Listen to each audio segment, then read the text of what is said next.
ভাবুন, একটা football match দেখার জন্য আপনাকে খরচ করতে হচ্ছে $1,000-এরও বেশি, আর ফাইনাল ম্যাচের টিকিট বিক্রি হচ্ছে প্রায় $1 কোটি কাছাকাছি। এটা কোনো সিনেমা না, এটা 2026 বিশ্বকাপের বাস্তবতা।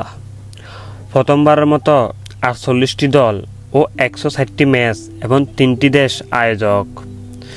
কিন্তু বিশ্বকাপ শুরু হওয়ার আগে শুরু হয়েছে বড় বিতর্ক। কেন এত বেশি টিকিটের দাম? কী বলেছেন ফিফা প্রেসিডেন্ট এবং কী বলেছেন ডোনাল্ড ট্রাম্প? আর প্রথম ম্যাচ কবে বা শুরু হবে? আজকের এই ডকুমেন্টারিতে আমরা জানব 2026 বিশ্বকাপের অজানা সব তথ্য। ইতিহাসের সবচেয়ে বড় বিশ্বকাপ হতে যাচ্ছে যুক্তরাষ্ট্রে, এমনটা ধারণা করছে অনেকে জনে। 2026 বিশ্বকাপ হবে ফুটবল ইতিহাসে সবচেয়ে বড় আয়োজন। প্রথমবার 48টি দেশ ও 160টি ম্যাচ এবং আয়োজক দেশ হবে ইউনাইটেড স্টেটস, কানাডা এবং মেক্সিকো। ফিফা আশা করছে এই বিশ্বকাপ থেকে ইতিহাসের সবচেয়ে বেশি আয় হবে বলে মনে করছেন, এমনটা মনে করছেন তিনিও। এবং প্রথম ম্যাচ কবে শুরু হবে? 2026 বিশ্বকাপের উদ্বোধনী ম্যাচ হবে 11 জুন স্টাডিও অ্যাজটেকায়। মেক্সিকো উদ্বোধনী ম্যাচ খেলবে। এই স্টেডিয়াম হবে ইতিহাসের প্রথম স্টেডিয়াম যেখানে 3টি আলাদা আলাদা বিশ্বকাপ অনুষ্ঠিত হয়েছে।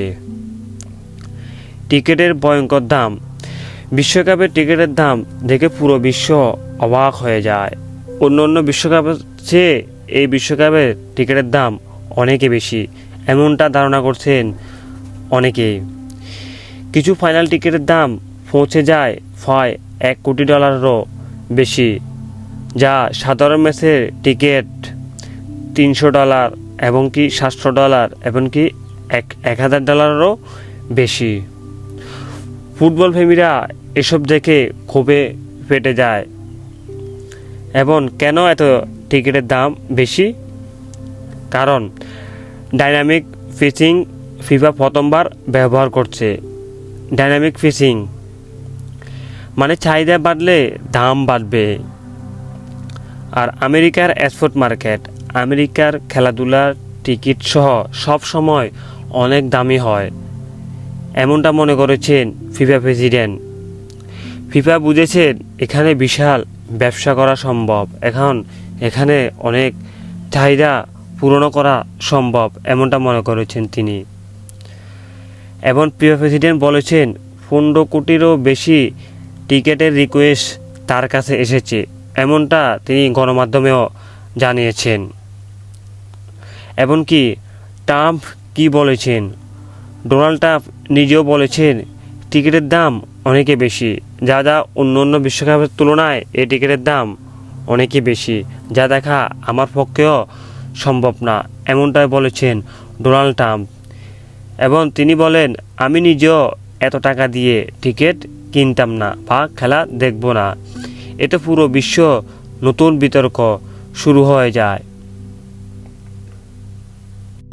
এখন শেষ কথাই একটাই, 2026 বিশ্বকাপ হয়তো হবে ইতিহাসের সবচেয়ে বড় বিশ্বকাপ, কিন্তু এটা কি ফুটবলের বিশ্বকাপ থাকবে নাকি ধনীদের বিনোদন হয়ে যাবে?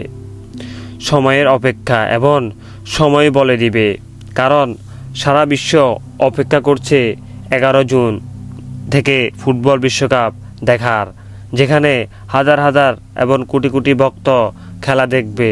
এবং এখানে কিছু বিশেষজ্ঞ মনে করতেছেন এই খেলা দেখা নিম্নমানের ব্যক্তিদের সম্ভব না, ধনী ব্যক্তিরা এসব খেলা দেখতে পারবে। প্রিয় বন্ধুরা, আপনাদের কাছে কি মনে হচ্ছে অবশ্যই মতামত কমেন্ট করে জানাবেন। টিকিটের দাম এত বেশি হওয়া কি উচিত ছিল? আর এই ভিডিওটি যদি ভালো লাগে অবশ্যই ভিডিওতে একটা লাইক করবেন, আর চ্যানেলটি অবশ্যই সাবস্ক্রাইব করতে ভুলবেন না। এরকম ইনফরমেটিভ ভিডিও পেতে আমার পাশে থাকবেন। ধন্যবাদ।